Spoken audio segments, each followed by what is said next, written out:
The moment he stepped through the ER doors, every light flickered. And my heartbeat stopped, just for a second. It wasn't the usual kind of silence that fell when power dipped in the hospital. Not the sigh of backup generators kicking in or nurses muttering curses under their breath.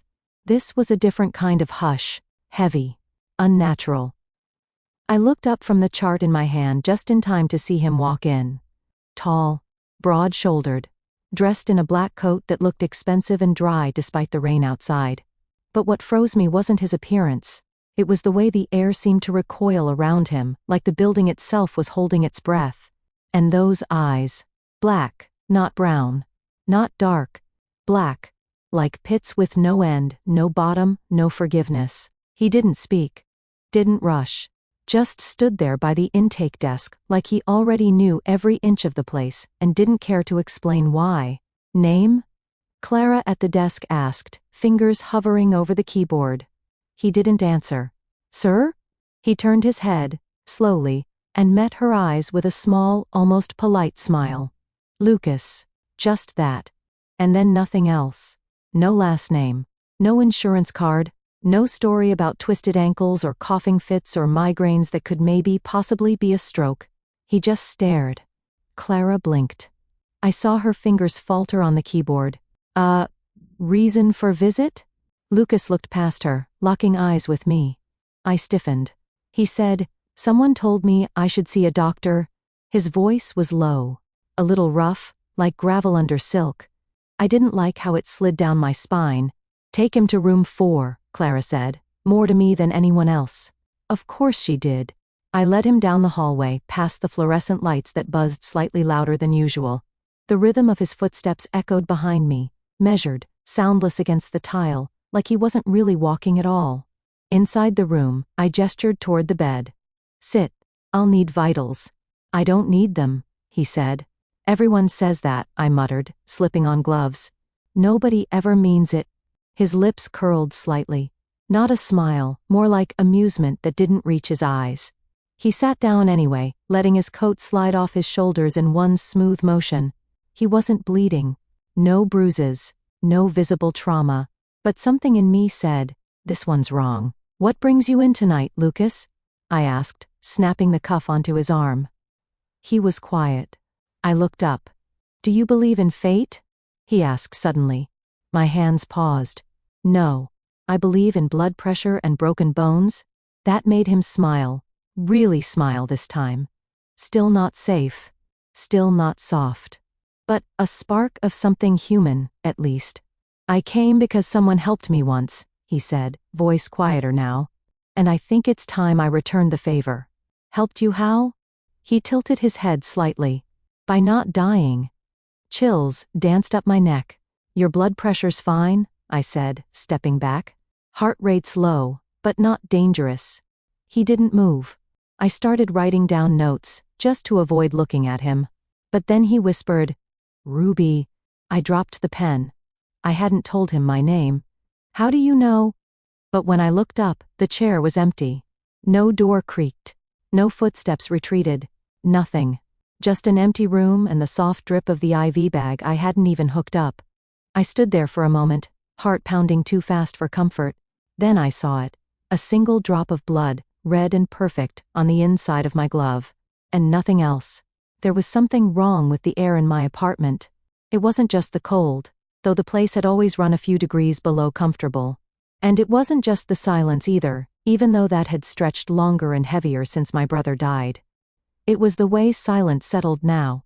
Like it was watching me. I stared at the photo on the fridge, me and Dylan, grinning with milkshakes in hand, both mid-law. A crumpled post-it note was stuck beside it in his handwriting, Don't forget to live. I closed the fridge door and whispered his name. Dylan. Nothing. But when I whispered the other name, the one I wasn't supposed to remember, Lucas, the kitchen light flickered.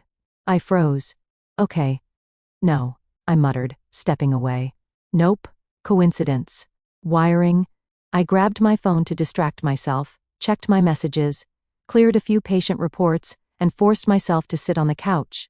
I curled under the throw blanket, trying to chase off a shiver that wasn't entirely about the cold. My eyes wandered to the hallway mirror. And I saw myself blink. Just a second too late.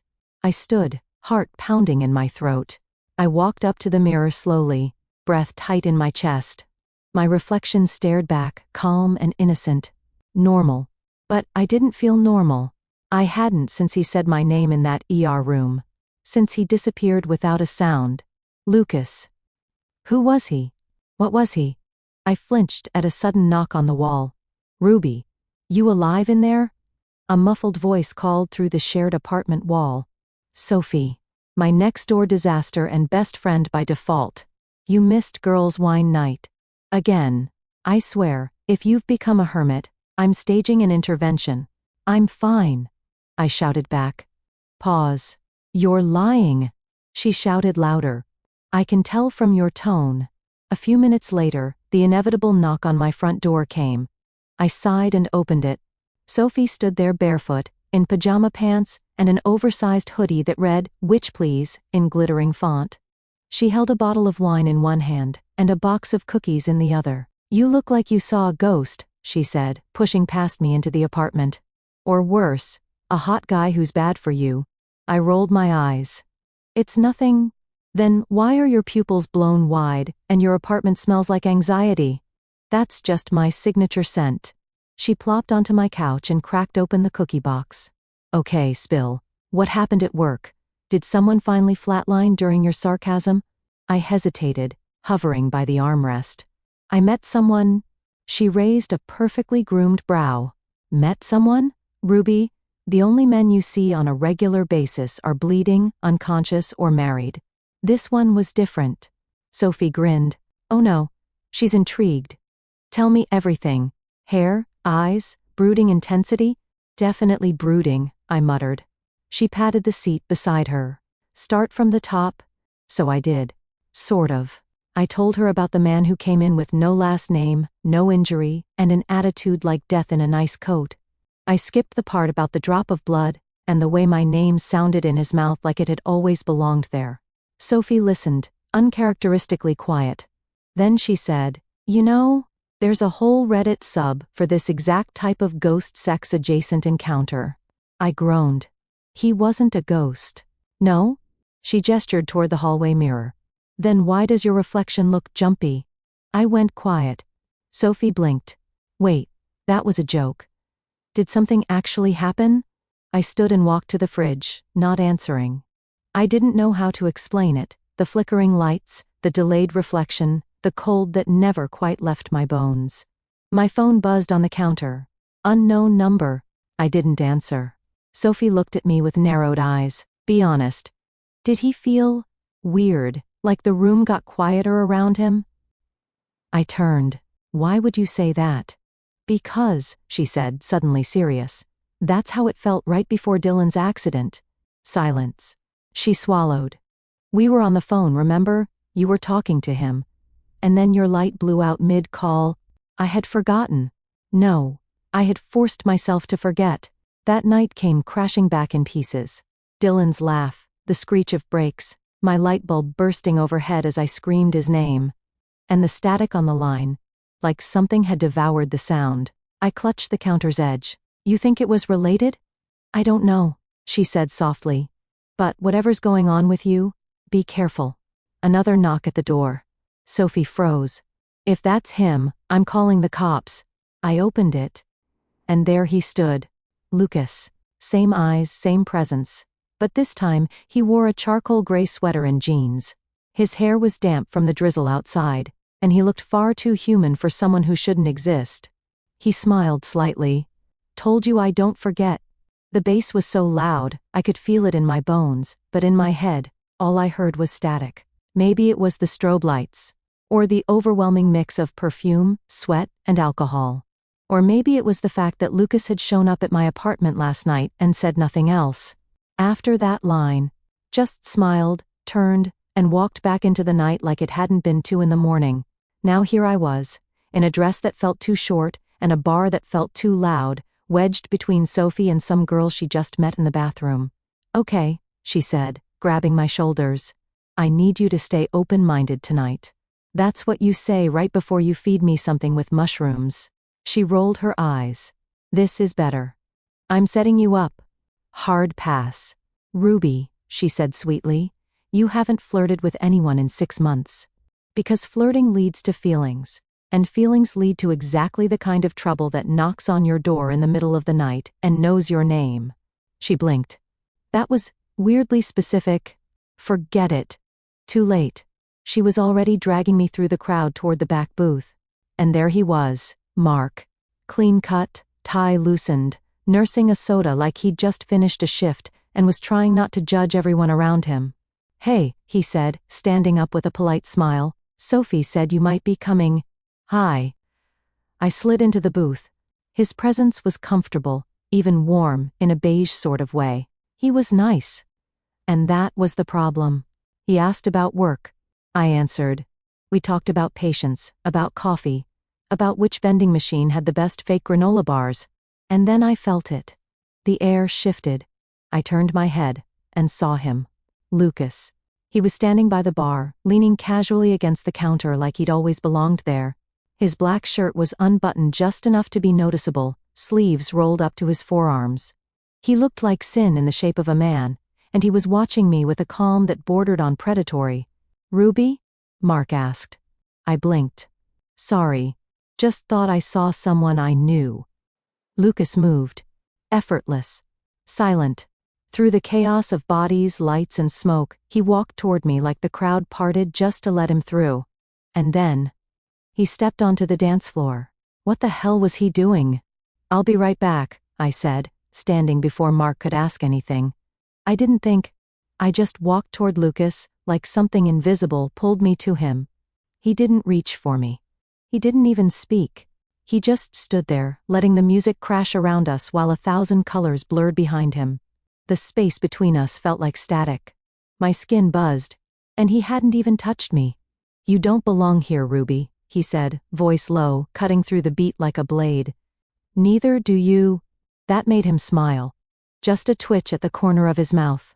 We started to move, not quite a dance, more like a magnetic orbit. I stepped forward. He shifted closer. His hand hovered near my hip, but never landed.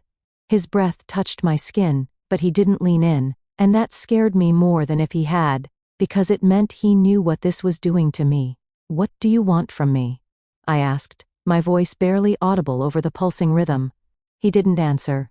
Instead, he leaned close enough that I could feel the heat of him, and whispered, You're not afraid of me. I'm afraid of what happens when you're near. His gaze darkened. Good. I hated how my body responded to that single word, the way my pulse spiked, the way the music dulled beneath the roar of my thoughts. And then, just like that, he pulled away, turned, walked back through the crowd without a glance, leaving me in the middle of the dance floor, breathless, shaken, and very much not okay. Mark found me a few minutes later, his brow furrowed in concern. Everything all right? No, not even close. But I smiled anyway. Yeah. Just needed some air. The city was quieter than usual.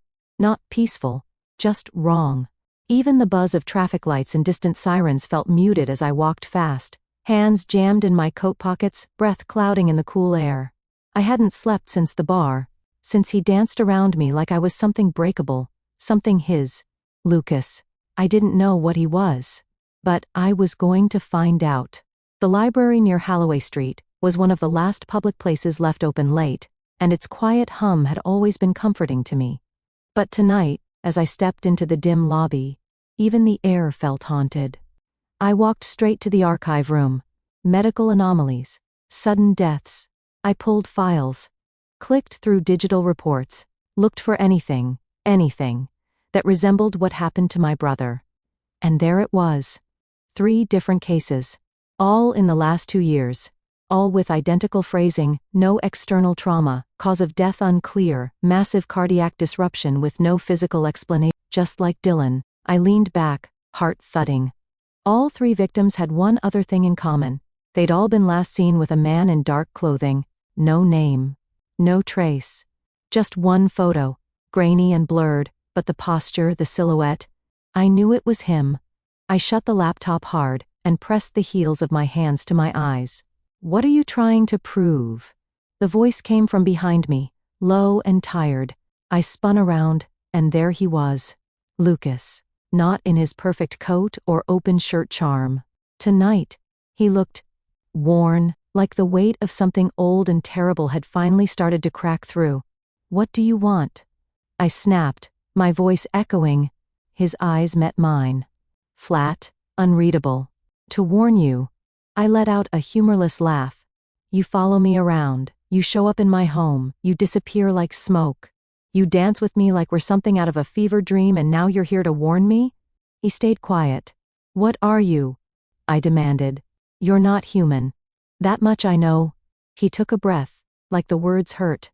"I'm what your kind calls a demon." I froze.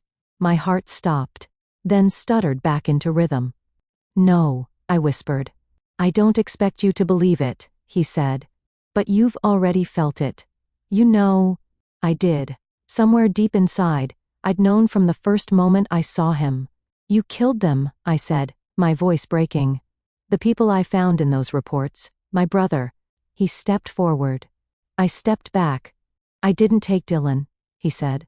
"But I was there." I lunged. My fist hit his chest hard, and then again. And again. "You were there? And you did nothing?" He let me hit him. Didn't flinch. "You watched him die. He wasn't the one I was sent for." I hit him again, screaming this time. My palm stung. My throat burned. And still, he didn't move. "You were supposed to take me," I choked out. He nodded. "Yes." I stumbled back, gasping for air, rage boiling under my skin. "So why didn't you?" He looked up, and for the first time his eyes weren't cold.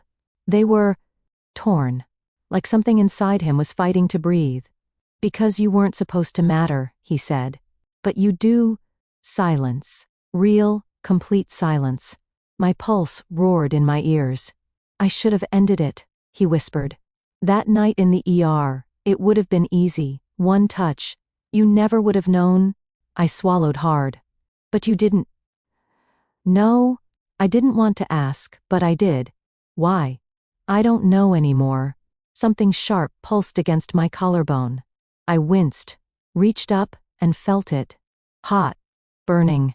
Like someone had branded me. I yanked my shirt aside and saw it in the reflection of the library window. A mark. Faint. Twisted. Shaped like a crescent bleeding into thorns.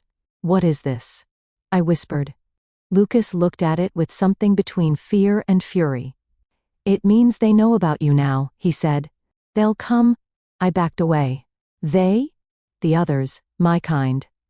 "You were off, grid before. But that mark, it's like blood in water." I stared at him. "Why? What makes me different?" He didn't answer. "Say it." Still silence. "Then, your soul burns brighter than most. I saw it before I ever saw you. That's why they want you." My breath caught. "They'll come," he repeated, quieter this time. "To collect what I refused." He stepped back, like he was about to vanish again. I reached for something, anything, to stop him. But he only said, "Stay alive, Ruby." And then, he was gone. The entrance was barely visible. A rusted gate half swallowed by ivy and time, hidden in the underbelly of the city. Lucas hadn't said where he was taking me, only that I needed to see something. To understand. I should have said no. But, after the mark, after the truth, after the fire that bloomed across my skin without flame, how could I not follow the one thing that somehow terrified and grounded me at once? The old subway platform stretched out like a grave. The air was damp and stale, humming with the forgotten electricity of another time. Faded graffiti coated the walls, and broken benches sat like ghosts, waiting for a train that would never come. "This is where I disappear," Lucas said, leading me down the cracked concrete. "No cameras, no eyes, no rules. How many people have you brought here?" I asked. He didn't answer. I stopped walking. "Am I the first?" He turned back slowly. His face was unreadable. "You're the only—" I didn't know what to say to that. We reached an old maintenance corridor sealed with heavy metal doors. He pushed one open. Inside, a space that looked like it had once been a control room. Now, it was just shadows and wires, and a strange warmth pulsing through the dark. "This is where I changed," he said. "You mean, where you started lying?" His jaw tensed. I mean where I started failing. He leaned against the wall, arms crossed, his eyes lowered. I was created to obey. There is no choice in our orders, only execution. Clean, fast, absolute. I never questioned it, not once. Until you… I swallowed, unsure if I was breathing anymore. You walked into that ER and something in you. He paused. It pulled. I didn't understand it at first, thought maybe it was curiosity, or resistance. But then I saw it. He looked up at me. Your soul. And it wasn't like the others. It didn't shrink when I approached. It burned brighter. I hated the way his voice softened on that last word. Why me? I whispered. I don't know, he said. But it changed me. I started to hesitate. I started to care. And that was the beginning of the end. For what? I asked. For me? He pushed off the wall, pacing now like something inside him was fracturing. They know I didn't finish the assignment. They've been watching, waiting. I stepped closer. So what happens now? That depends, said a voice like ice wrapped in honey. I froze. From the shadows behind the console emerged a woman. No, not a woman. Something too flawless. Too still. She was tall, draped in black silk that clung to her like living smoke. Her hair shimmered silver blue, her eyes like polished onyx. Every movement she made was slow, deliberate. A predator with time on her side. Evandra, Lucas said, voice low and tense. Her smile was sharp.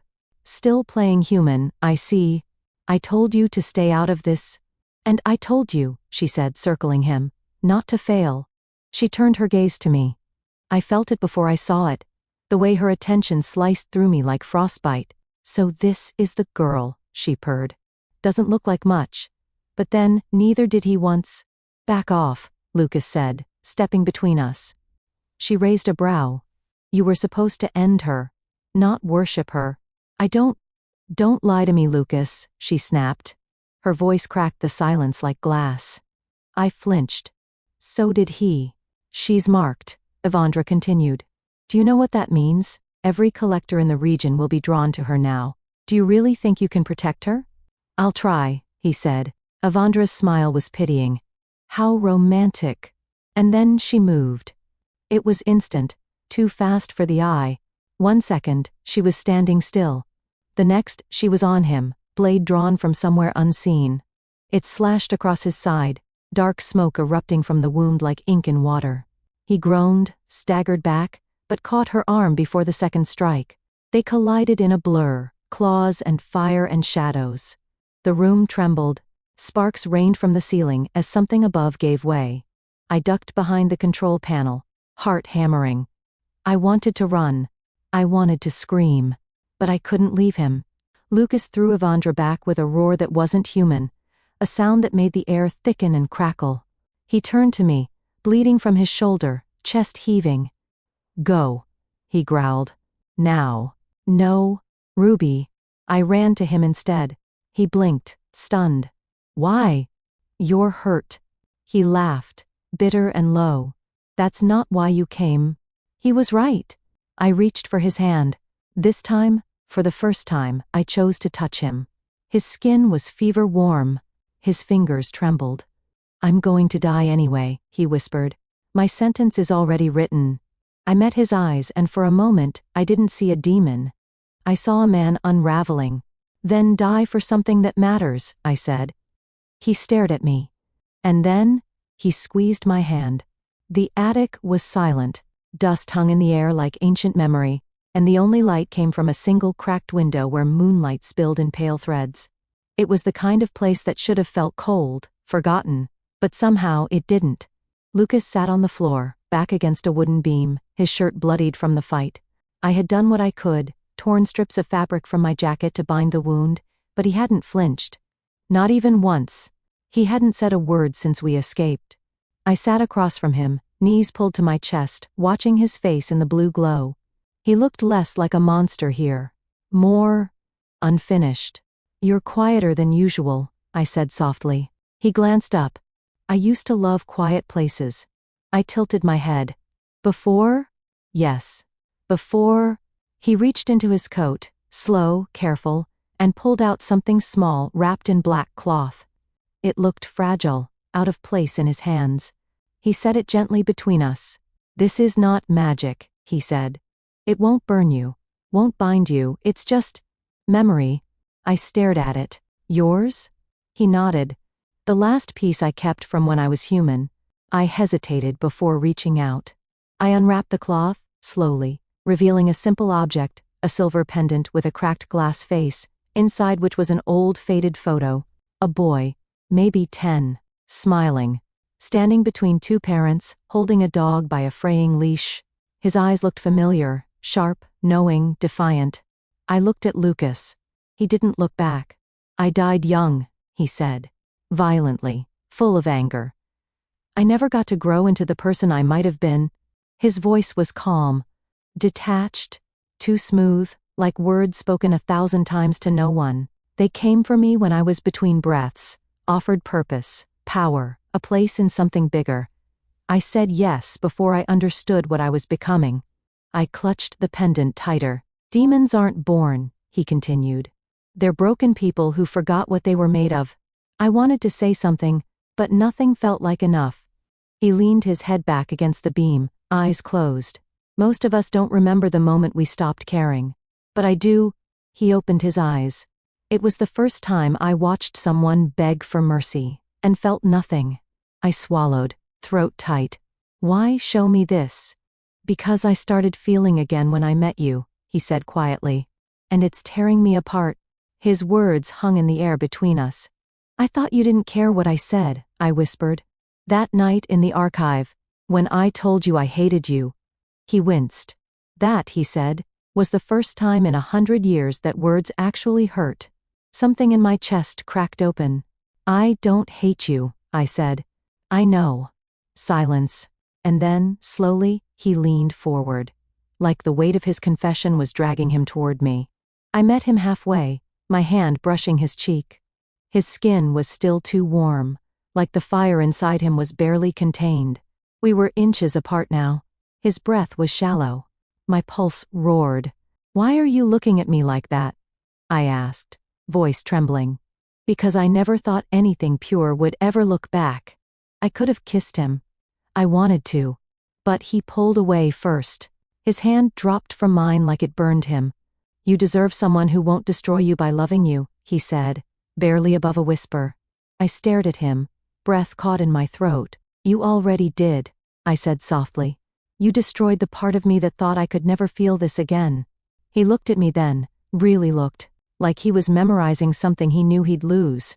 And then he turned his face to the shadows again.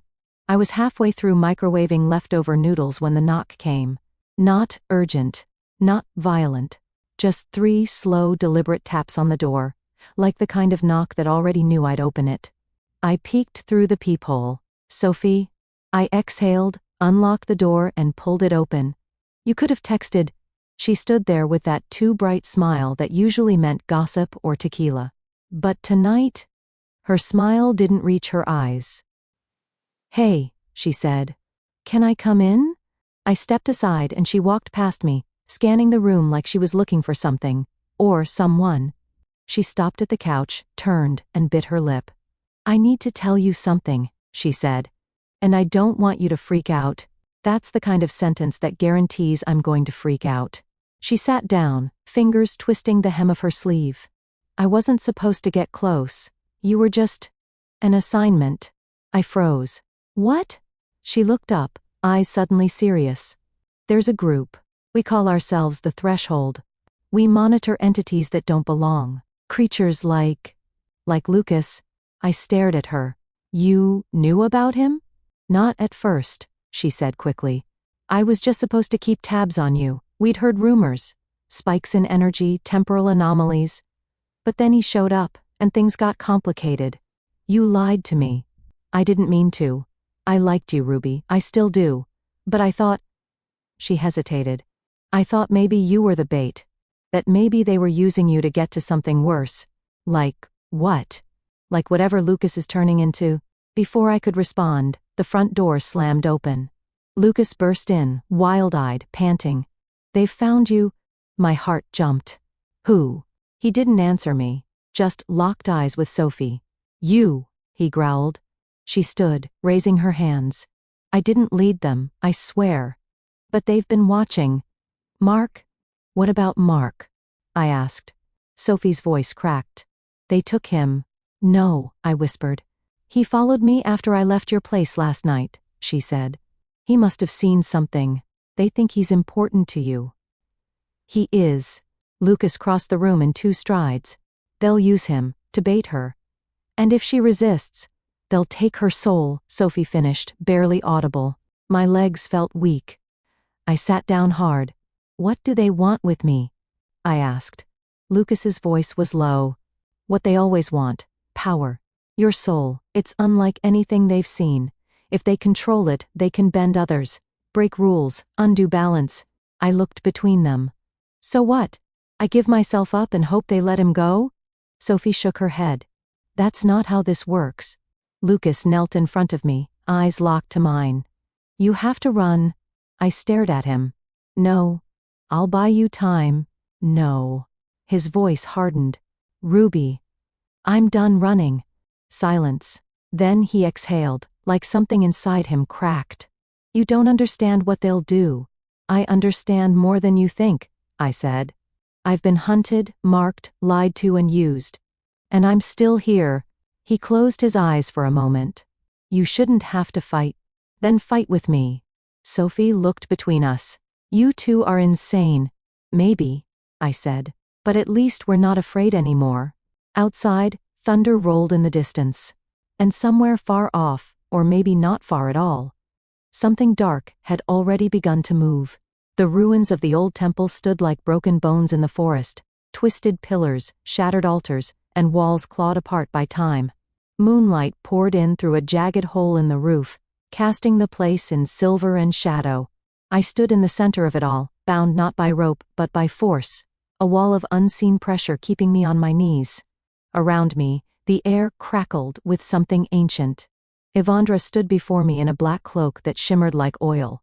Her eyes burned, cold and furious, her voice echoing in every stone.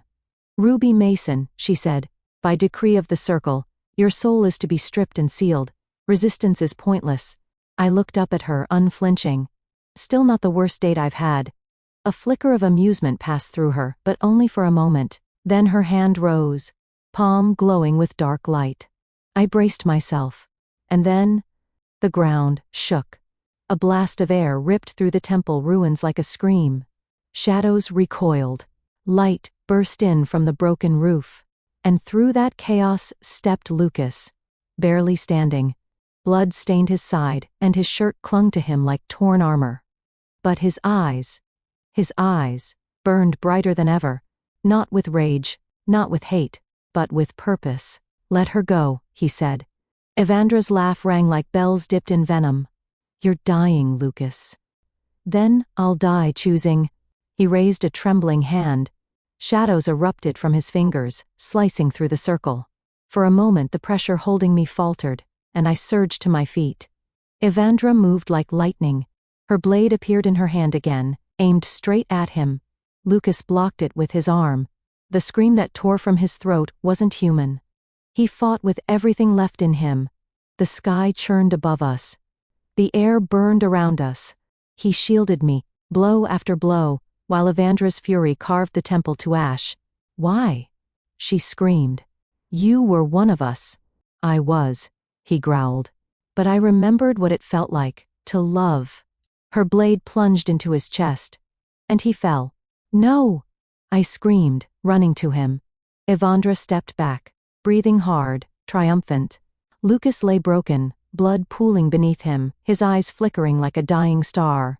I dropped to my knees beside him, my hands on his face. Don't you dare leave me. His lips barely moved. I told you. I was supposed to take your soul. I forgive you, I whispered. I choose you. Come back to me. His eyes widened. And then, light, not magic. Something deeper. Something real. It started at our hands, where my fingers gripped his, and spread like fire, golden and wild. It lit up the ruins, chased back the shadows, burned through the mark on my skin until it vanished with a hiss. Evandra screamed and vanished into the night, her body consumed by the light. But I didn't see her go. I was watching Lucas. His body arched. His chest convulsed. And then the light consumed him completely. For one agonizing second, I thought he was gone. But then he gasped, not like a demon, but like a man drowning in air. I pulled him to me, my arms shaking. His skin was warm. His eyes, still dark but not endless, blinked slowly. He looked human. He wasn't, not entirely. But he also wasn't what he had been. He was something new. "Lucas," I whispered, cradling his face. He looked up at me, voice rough but steady. "I was supposed to steal your soul." I smiled through the tears. "You did. But I wanted you to keep it." He let out a breath, part laugh, part sob. The temple ruins were silent now. No wind, no watchers, no chains. Just us. The cafe on the corner wasn't anything special. Sticky floors, mismatched mugs, a wobbly table near the window that I always claimed before the regulars shuffled in with their newspapers and bitter complaints. But this morning, the sunlight hit just right, warm against the glass. The kind of light that made things feel possible again. Lucas sat across from me, holding a chipped mug with both hands. He took a careful sip of coffee, then immediately winced and set it down. "Still too hot," he muttered, glaring at the cup like it had personally betrayed him. I bit back a smile. "You never learn." "I do," he said, rubbing his tongue with the sleeve of his hoodie. "Just slowly. Human pain is new. And your first instinct is to scald yourself?" He shrugged. "At least it's honest." I shook my head, watching him, the man who used to be a demon, now trying to figure out how to navigate breakfast without burning his mouth. His eyes had softened since that night in the ruins. Still dark, but no longer endless. Now they had depth, edges, light. He leaned back in his chair, glancing out the window at the passing people. "They have no idea what almost happened." "They're not supposed to," I said. "I know." He paused. "But sometimes I wish they did." I studied him for a moment. There were still shadows in him, places untouched by time or redemption. But they no longer consumed him. He was learning to live with them, to hold both darkness and grace in the same breath. "I'm not your redemption arc," I said gently. He looked at me, head tilted. "You're not?" "No, I'm not here to fix you, or save you. You saved yourself. I just didn't let go." A slow smile curved his lips. "That's the difference then. No one ever held on before." He reached across the table, fingers brushing mine, warm and real. "I don't know what I am now," he said. "Not demon. Not fully human." "You're mine," I said simply. The waitress brought our breakfast, burnt toast, too much butter, eggs that looked like they'd been cooked by accident. And I could feel him watching me as I salted everything out of habit. "You're different too," he said. "I am?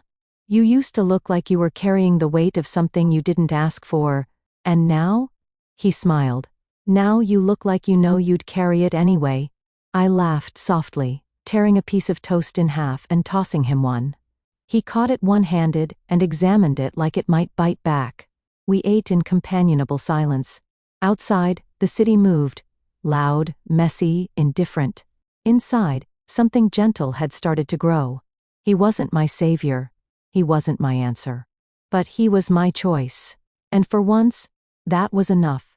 He still had darkness in him. But now, he lets the light in too. Just enough for me.